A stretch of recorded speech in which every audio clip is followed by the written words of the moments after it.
Assalamualaikum warahmatullahi wabarakatuh. Sini saya Dwirin Kaucusono Destian ingin menjelaskan tentang proyek saya, yaitu tentang pengembangan mesin pengering biji kakao. Berlatar belakang dari Nunukan. Nunukan itu kan salah satu nama kabupaten di Kalimantan Utara. Daerah ini termasuk daerah yang tertinggal karena jauh dari ibu kota. Nah, Nunukan ini bertumpu pada hasil kebun dan pertanian. Salah satu dari perkebunan itu adalah perkebunan kakao. Nah, produktivitas kakao ini mencapai 2.134 kg per hektar. Ada beberapa hasil pasca panen. Nah, masalah diangkat itu dari ada proses pasca panen, yaitu penjemuran biji kakao. Itu jika manual itu menggunakan panas matahari. Nah, permasalahannya bagaimana jika panas matahari ini tidak ada atau cuaca tidak mendukung gitu. Nah, solusinya itu menggunakan mesin pengering. Mesin yang ini ada beberapa mesin saing yang ada. Nah, ini ada 3 mesin. Mesin satu ini tidak ada nama model. Mesin 2 namanya MKV 2010 1342. Dan mesin 3 ini punya Ranger. Mesin 1 ini penggerak motor bensin 5,5 HP, mesin 2 motor diesel 6,5 HP, dan mesin 3 elektrik motor. Nah, bahan pemanasnya itu mesin 1 kompor LPG, mesin 2 kayu bakar, dan mesin 3 LPG. Materialnya itu mesin 1 aluminium, kedua plat besi, 3 stainless steel. Yang 3 ini rangkanya profil baja semua. Kemudian kapasitas ini mesin 1 ini paling kecil yaitu 750 kg per proses, mesin 2 3.000 sampai 4.000 kg per proses, mesin 3 5.000 kg per proses. Ini paling besar, mesin 3 ini paling besar. Dimensinya bisa dilihat sendiri. Kemudian ada kelebihan teknologi yang ada. Nah, dari 3 mesin ini pengoperasian itu mudah dioperasikan semua. Perawatannya semua mesin ini mudah semua diperawat. Kemudian untuk pemanasan ini semua bahan bakar untuk pemanasan itu mudah didapat. Kemudian kapasitas produktif ini mesin 1 ini tidak menjadi kelebihan karena dia kecil. Mesin 2 3 ini kapasitasnya besar. Kemudian untuk pengaduk hanya terdapat di mesin 3. Dan ada kelemahan teknologi yang ada ini. Pertama, mesin 1 dan mesin 2 ini monitoringnya secara manual. Mesin 3 tidak. Kemudian untuk pengoperasian secara manual juga, mesin 1 dan mesin 2, mesin 3 sudah otomatis. Kemudian panasnya merata, ini kurang merata mesin 1 dan mesin 2. Dan polusinya ini, mesin 2 ini menyebabkan polusi karena dia menggunakan kayu bakar. Pengeluaran materialnya secara manual semua 3 mesin ini. Kemudian untuk mesin 1 ini kapasitasnya kecil. Dan dari rencana teknologi mesin alat yang dikembangkan ini berdasarkan hasil analisis kuesioner yang bisa diambil dari model mesin 3.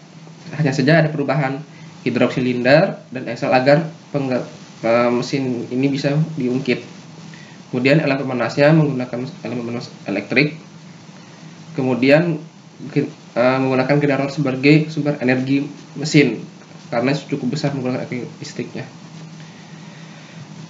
Kemudian ada table demand and uses, bisa dilihat ini kapasitas proses saja 9.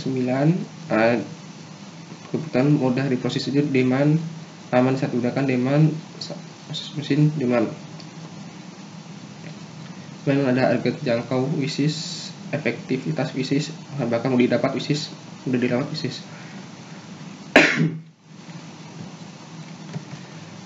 Kemudian ada struktur fungsi keseluruhan. Nah, fungsi utama itu adalah pengering biji kakao.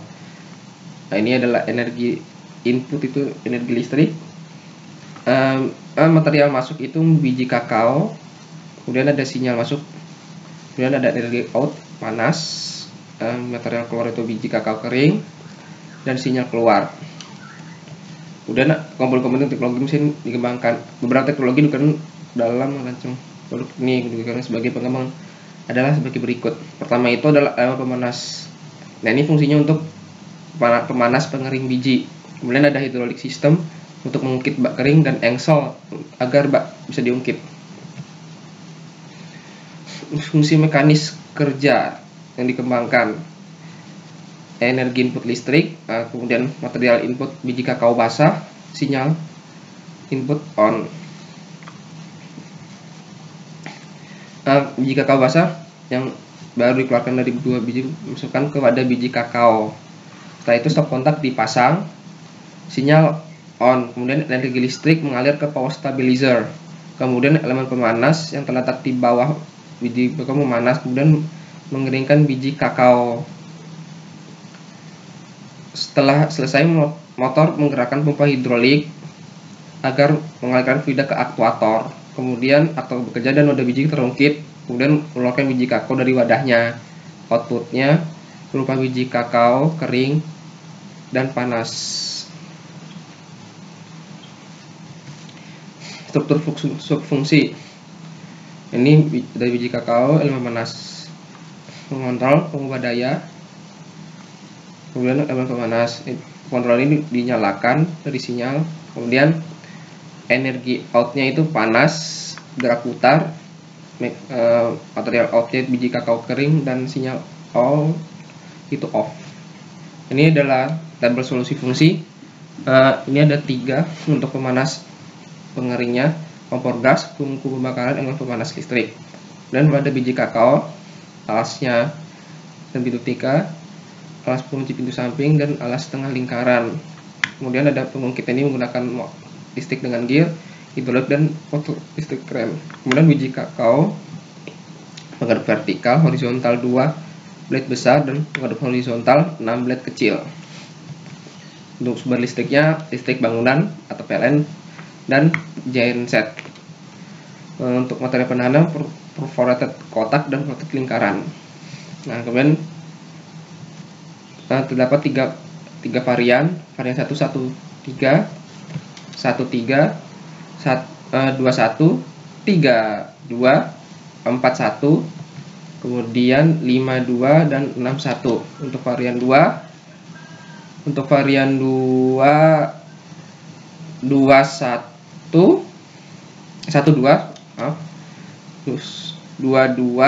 3, 31, 43, terus 51, 61 itu untuk varian 3. Kemudian varian 2 nya 11, 2, 3, 3, 3, 4, 2, 5, 1, dan 5, 2. Nah, ini sketsa varian konsep varian 1. Ini varian 2, ini varian 3. Kemudian bisa diambil ukuran objektifnya berikut. Nah, untuk tabel evaluasinya kita lihat bobot kriteria udah 1 ya. Kemudian bobot total yang paling besar itu adalah varian terpilih itu varian nomor 1. Nah, ini adalah gambar 3D-nya. Ini adalah genset 3000 watt. Nah, ini ada pengaduknya. Ini adalah konverter dari energi listrik menjadi panas ke elemen pemanas. Ini ada dialog pump dan ini hidrolik. Kemudian ada gambar teknik 2 dimensinya. Panjangnya 6000, tingginya 2000 mm dan lebar 2400 mm. Berikut adalah referensinya. Sekian, terima kasih. Assalamualaikum warahmatullahi wabarakatuh.